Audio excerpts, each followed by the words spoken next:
Yo, Gambit, man, what's up, bro? Man, where's the damage at on stage 40? I thought you were gonna be my guy. I don't know, man. I guess I'm just a few cards short of a full deck. Yeah, I guess you are, man. I guess you are. And I'm gonna show you. You know, I'll just do like one of his Awaken rotations. I'll show you what the damage is looking like on stage 40 for this guy here. You know, with 22% Pierce on cards and over 140 energy attack. With, if we look at his build here too.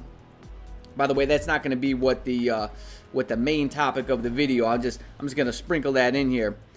So this one isn't technically a sneaky bandit, but it's kind of a sneaky bandit, because what happened was, for part of the video, for some reason my screen just froze as I was trying to show you Gambit's build here. So let me go ahead, let the sneaky bandit do his thing. So Gambit, he's got 14 Odin's Blessings here. You know, he's got a fully awakened ISO 8 set, and he has a Mighty Energy with the max beatdown on it, right? The ignore dodge is slightly low, but it's got the max beatdown. He's got a really good build, and he is struggling. He's struggling, and you're gonna see that in this video what that's actually looking like. And in one of the next videos, I'm gonna be showcasing Quicksilver so right now he's got a Rage, and I'm going to be swapping that to an energy. So I'm going to show you guys the difference of what, you know, Rage to energy looks like. And on stage 40, because he's one of the characters that can be used, I'm going to be showing you what his damage is looking like, you know, new and improved build. Because right now, you know, his Uru you know, it can definitely, I'll probably throw some more Odin's Blessings, maybe like another 4 or 5 Odin's Blessings on him. And his ISO 8 set is a little lackluster right now. We're going to get this up to, I don't know, probably at least 10. And the thing is, so I've spoken about this. One of the huge bottlenecks for like maxing out a character for me is ISO 8. Like I'm running low on these extreme boost ISOs, because, you know, I've had to, so a few characters over the last like week or so, you know, I've been introduced in the ABX meta, one of them being Venom, and I had to go ahead and I had to max out his ISO 8 set. And also I'm going to be doing the Battle of the Symbiotes very soon as well. So yeah, there's that. So definitely stay tuned for that. But yeah, I want you to see, you know, I want to give you an idea what his build is, and, you know, my cards here, I'll show you. I know I mentioned this, but you know, I have 141.8 energy attack with 22% Pierce. I mean, it doesn't really get my, you know, I could add the additional 3% Pierce, but I don't think that's going to make the difference.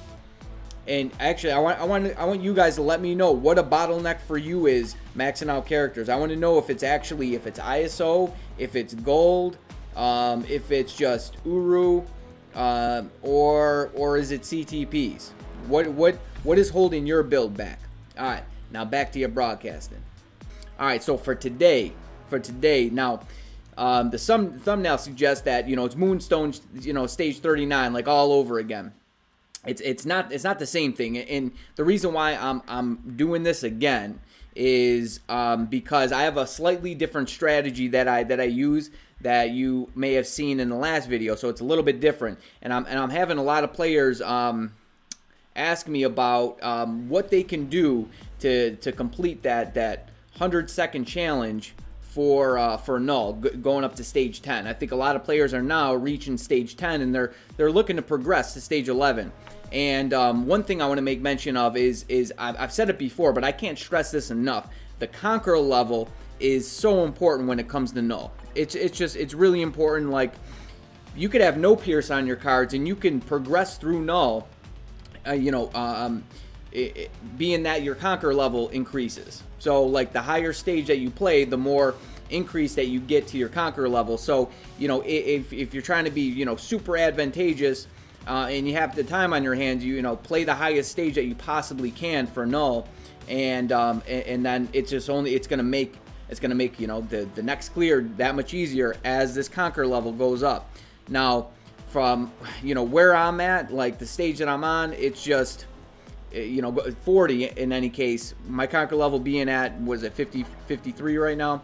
It's not enough. I'm not really sure where the scales would have to tip in order for that to happen, but I'm hoping that once I make this swap with Quicksilver from Rage to Energy, maybe, you know, rack up his build a little bit, that maybe it'll be possible with with just that, or in any case, maybe, you know, once my Conqueror level, I don't know, I get maybe 5 or 10 more on it. I'm not really sure. Not really sure until I do this testing. And you know, hopefully with this new update, you know, they introduce a character with the agility tag, because that's what it is for stage 40. It's the agility tag. If we can actually get there, yeah. See this tag right here, that agility tag, and I'll show you what characters are available. So it's all these knuckleheads available here. I think that the best team to use would be, you know, of course Raven. She's got to be in there. She's got the support. She doesn't really have the damage though. Gambit and Quicksilver as it stands right now. I mean, maybe Gwenom. You know, I'm going to be doing that. So I had you guys vote on different characters. You know, it was like 5 to 7 to showcase, and I think Gwenom is certainly going to be one of them that I'll be putting in energy on, and we'll see how she stacks up too. But in any case, so 39. So I'm reintroducing this. You know, my new strategy for 39, because like I said, a lot of players seem to be having trouble with clearing, doing that 100-second challenge. And if this strategy, if after watching this, you know, you could pick up a couple things and to actually make that possible for you, because I've been able to shave off a little bit of time doing what I'm doing here, which I didn't think was really possible before.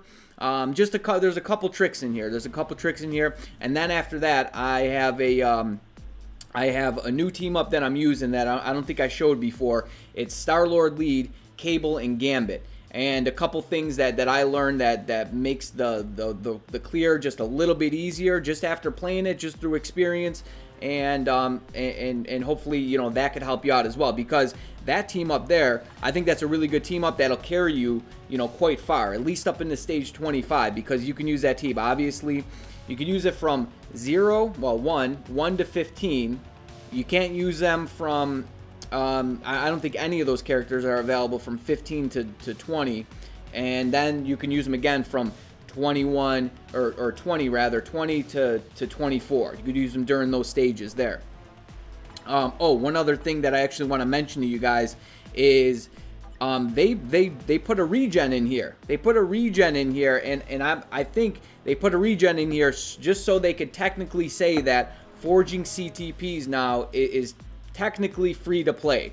I mean, the chances of you, I don't know, getting at least getting one, right? Because they have transcendence, they have energy, and they have regen. But the chances of getting one, I mean, let alone two of the same CTPs from here is pretty.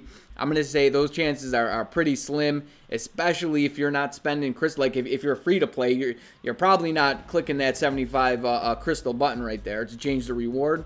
So I mean, you could get lucky. Like a guy from my alliance, he shout out to Old. He said he got he didn't spend any crystals refreshing. He got an energy on the very first refresh there. Which shout out, congrats to you, brother. Congrats to you.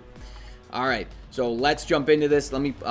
So yeah, I have these runs pre-recorded. It's just sometimes it's just easier that way to do certain things. And let me pull up this Moonstone run here. So I will tell you exactly the things that you want to keep watch for. Some things that that I'm doing that could, like I said, certainly help you out. You know, quite possibly get you that 100-second clear. So let's go ahead. Let's play this bad boy here. So yeah, obviously you switch to Moonstone and you're gonna do a rotation. A lot of this stuff self-explanatory. Okay, so right here, so I found it to be much better to not switch. Don't switch to Raven. That's what I was doing before. I was switching to her, and yeah, I'm pretty, because I you know, I've made a few videos on you using Moonstone, and I'm not exactly sure if the last one I was switching, but yeah, don't switch. It's just better not to switch. And by the way, so I think somebody else, you know, mentioned this, but if you have an attacking striker, like if they come out when attacked, that you'll get caught up in the Clintar cage. And then here, don't switch either. And sometimes you'll get, you're right, there, sometimes you get caught up, sometimes you won't. And then I wait. So I wait to do the awakening skill. Don't pop 5 and 3. And there's a rhyme and reason to this too. Don't just wait till the awakening skill refreshes, and you'll see why. You'll see why in just a minute. So wait till it refreshes, and then what I do is, so I wait. Okay, now of course that's going to reactivate the proc. It usually does, but instead of trying to attack, I wait. I wait until I have about I wait till I have about 13 seconds left on my awakening skill to pop another rotation. And the reason for that is because I want to be able to use that. I need that awakening skill off a cooldown before Null jumps. Before, like after he gets off the throne, and then he first jumps when you're able to start attacking him again. I need that awakening skill off cooldown, and you'll see why. Okay, actually I need all the skills refreshed, but it seems like if you could just time it out with the cooldown on 4, that should work out well for you. Okay, so what I do here is I wait until he jumps, and then I hit 6. So 6, okay, 6. It's ignore iframe, so you could hit it while he's actually still in the air. So, and when I do 6, now because being able to get him down, to before he actually sends out the symbiotes, being able to get him to force him to transition the phase, get him to do that before this phase, or yeah, get him down to 22 before he does that is going to be really important. So now I just wait for, and you want to lead him away from the bombs. You don't want the bombs to reactivate the proc there. So lead him away from the bombs, of course, and then, go. So this way, got him down before he transitions there. And then and then here, wait until he does a couple slashes. Wait till he does a couple slashes and then attack. Otherwise, like it's like the damage just isn't the same if you don't otherwise. So wait till he does a couple slashes, and then it seems to work out pretty well with the timing of, and yeah, you want to run away from him, because if he slams you on that, you're done for. At least on stage 39, where the damage is, you're done. And then if you need to squeak out a little more damage here, I don't wait for the 5 to come off cooldown, because you have that time limit from where he can actually take damage. Now I'm not exactly sure if how many seconds is that, where where you would actually have to clear it in. I don't know if this might get you the 150 second clear, maybe. No, I don't know. I'll have to figure that out. But this is a strategy that you could certainly use to help you out. Now here, okay, so I know on stages lower I was able to attack during this phase, but I've tried it. I've tried it so many times, and I think out of like maybe 20 times that I've tried to kill him during this, I've succeeded one time, because I always die. Just from where the damage is, I always just die. And there is and there's that. So I think from what stage I'm on, I think that's a pretty decent time to be able to clear that with. And yeah, there's a couple things switched up from the last strategy there. What did I get anything decent? Got a speed book. All right, let's jump into the next one. All right, so after doing a little bit of math and figuring out, just exactly where you would have to clear that at. Okay, so I lied. That strategy in particular wouldn't necessarily help you out with the 100-second challenge, but it would certainly help you out with the 150-second challenge. On a stage like 9, you're not going to die from attacking while Thor's there. So that would definitely put you at the mark where you would need to be at in order to clear it in the 150-second challenge. What I could do is, because I just have to lower the stage enough to where I would actually be able to clear it in 100 seconds, in under 100 seconds. So I could do that for you guys. Maybe do a run where I put my stage at where it's like just enough where I'm actually able to clear it, because I would imagine different strategies would be involved. Like during the right when he jumps off his throne from the 30 to 22 bars, you should be able to. You're probably going to have to be able to knock him out with just your awakening skill at that point, or like one of your rotations. You're going to have to get through that really quick, and then after that phase, after the 22, when he does the safe circle thing, you're probably going to have to knock him down with like a single rotation at that point as well, down to the 12 bars. And then, you know, don't be afraid to attack while he's, you know, while he's on the Grendel, or like while he's getting on the Grendel right there, to get him down to the 7 bars, because that's a lot of time right there when you're avoiding the you know, the symbiote goo, and he moves the target there. You're gonna have to attack during that section in order to clear that fast. Which, you know, you just need you need your damage to be at a certain point in order to be able to do that. All right, so here I have the here's the Cable run here. So it's Cable, Gambit with Star-Lord lead. This is the run here, and some things that I noticed while running it that should be able to help you guys out. So Cable is he's just stronger. I try to use Cable for most of the 30 to 60, and you know, here I swap to Cable, and I do his Awakening rotation, but or Gambit rather. I swap to Gambit, and I try to get Cable back in whenever I can. Now you know, sometimes I found it helpful to have Star-Lord's tier 3. Like Star-Lord does decent damage, and I think I'm gonna be swapping an energy on him soon to see, you know, see what his true damage is looking like, because we know what's going on with rages, right? So yeah, I just pop him in. I sprinkle that rotation in, just to, you know, spam a couple of his skills, just in case I need it, which isn't a terrible strategy. Now, going into Cable's tier 3 animation is not a bad idea, because he's constantly getting interrupted, right? The wonkers that come and knock you on the head, those things are, I think I had to pause it for a second. I had a scratch on my back or something like that. Now, here, okay. Now, Cable, he struggles from basically 22 bars to like the 12 bars. That's where he struggles a little bit. But you want to swap him in and do his rotation at certain times. You want to use Gambit for a bit of the damage during these transitions here. So yeah, I just do more Star-Lord's rotation. Now I use Gambit at first, because if you try attacking with Cable, it just like it does not work out well. And then after he stops like right here, you can actually squeak in a bit of damage with Cable. He works out really well there. I think I have some close encounters on this run. And then for Gambit, yeah. Okay, I get frozen. Otherwise, it should have taken him down, so I got to do another rotation with him. We're on the brink of death though. Good thing Gambit's got the heal. Man, I'm confusing the names all day here, huh? And at this point, yeah, you should have Gambit's Awakening skill back up and ready. Now you can attack right away with Gambit's Awakening skill. That's the really nice thing about his Awakening skill.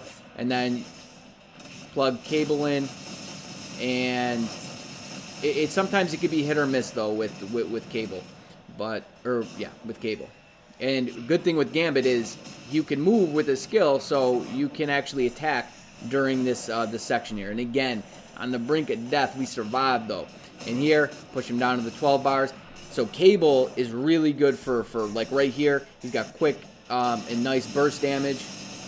Right, you can squeak in a good bit of damage at that point. Good bit of damage, and then once he gets off the Grendel, Cable is very good for that as well. Very good.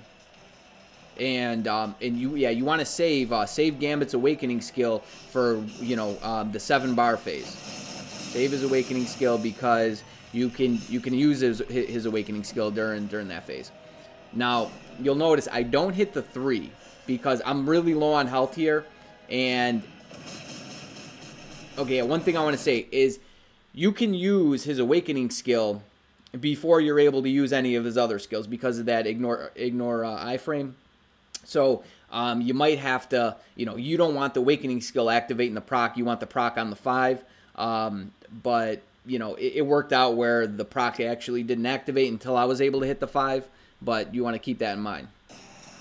And yeah, so you get him down a fair bit.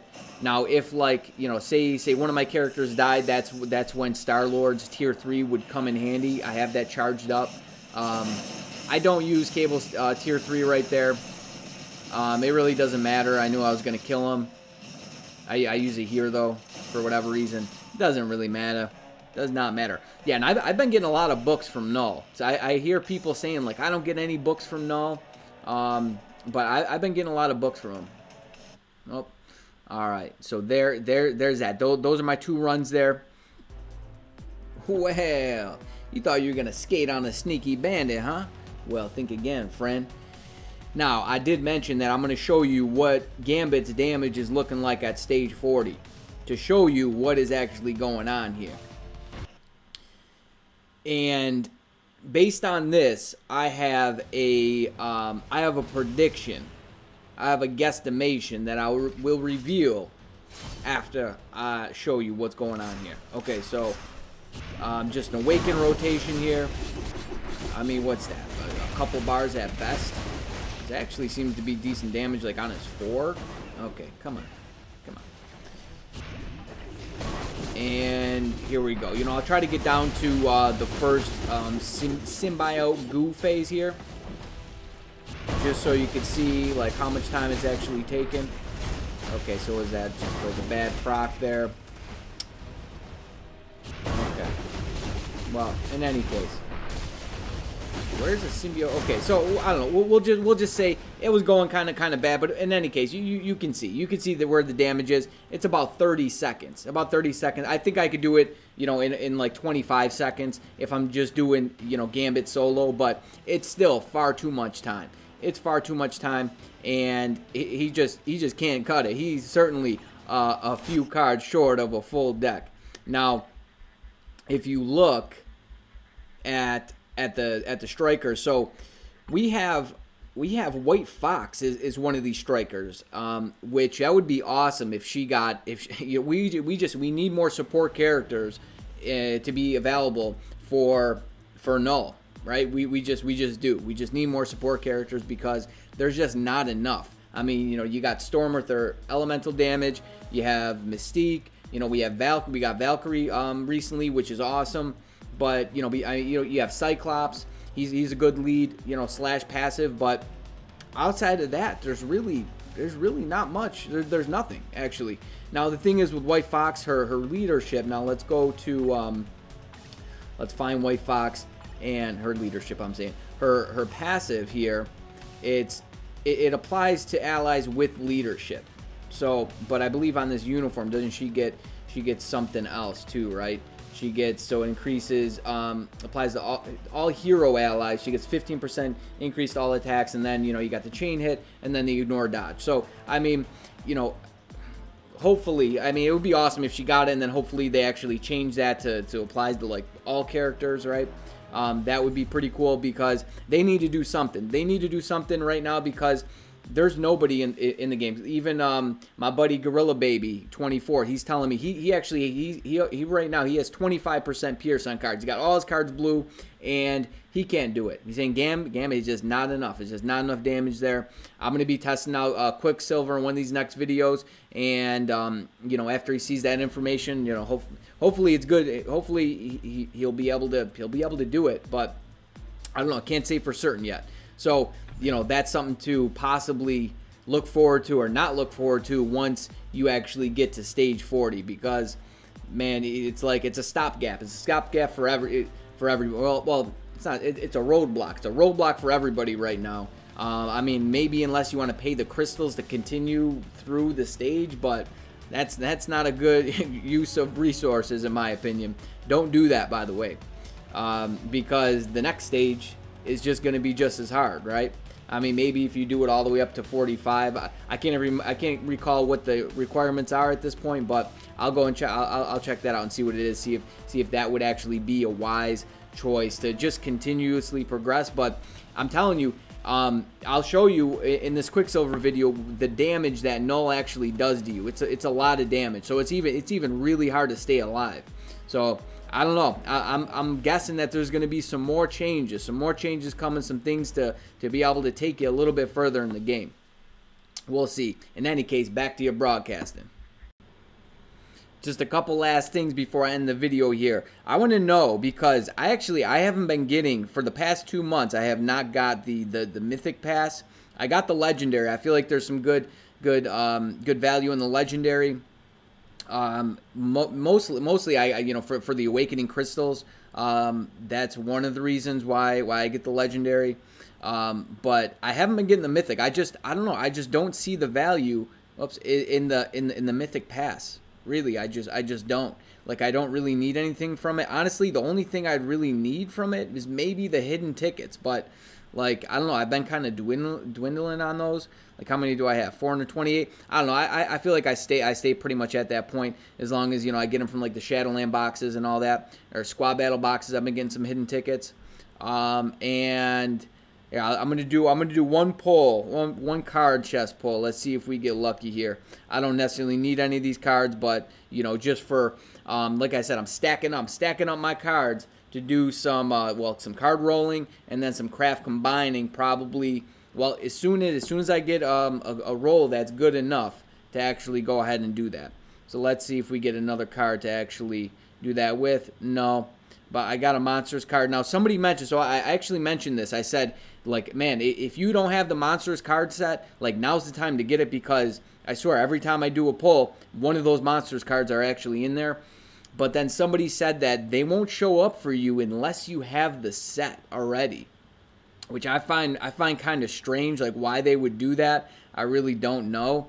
But I don't know, that's strange to me. But in any case, I don't know, take that for what it is. Maybe somebody else can chime in on that, if the monsters cards are showing up like that for everybody, or if it's just for people that actually have the set as it is. So guys, yeah, stay tuned for this video here. I'm hoping, fingers crossed, that Quicksilver is he's gonna be packing some power with an energy. I'm really hoping. And we have okay, so also I'm gonna be doing a battle of the symbiotes. Battle of the symbiotes is gonna be Venom, my guy Venom here, Carnage, and of course the god of the symbiotes, Mr. King in Black. Now I'm going to show you their builds are actually very, very similar. So Null just has 4 more Odin's Blessings. He's got a fully awakened ISO 8 set. He has a rage. They all have rages now. They all have rages because I'm using Null and Venom now, apparently, for ABX. So, and well, this guy has 14 Odin's Blessings. I think his ISO 8 set isn't finished. He has stage 10, but I mean, it's close enough. And then Venom, I went ahead. He has 14 Odin's Blessings now, and his ISO 8 set is fully awakened. So I'm curious to see Battle of the Symbiotes. If you guys in the video, just so I could prep for this, if you want to see any other game modes them used in, let me know. Like, if you want to see them in, like, Danger Room Extreme, if you want to see them in Squad Battle maybe, because the only place I really know where to compare him is Null himself. And I'd be taking him into, I think, it'd have to be stage 14, where I could use every one of them on. I'd probably even use them in the same team up, just Null lead, Venom, and then Carnage, and then just do a run with each of them. We do it the quick and dirty way. Or if you want to see the whole run for each of them, let me know that. Let me know on that as well. And then we still have you guys voted. So I'm going to be checking that, and that's going to be, I don't know, it's going to be one of the next couple videos where I do all that CTP swapping for our 5. It's probably going to be five characters that we swap from Rage to either Judgment or Energy. Some people saying Black Bolt. Actually, it might have been the same guy commenting like 4 different times, but Black Bolt might be one of them. Probably Gwenum. People saying Namor with Judgment, Storm with Judgment. I think Storm might be a sleeper. I think Dormammu might be as well. I still have a really good build on this guy, and if we just swap them, we just simply put Judgment on them, because I have a bunch of them. I've been getting a lot of Judgments. What is it, 8, 9? And I swapped on some characters. Also, I have Judgments on, like, characters I don't even use anymore, characters that are not tier 3 or awakened. So we'll be doing that. So you guys, you better stay tuned. You stay breezy, but most of all, friend, you stay safe out there. Peace.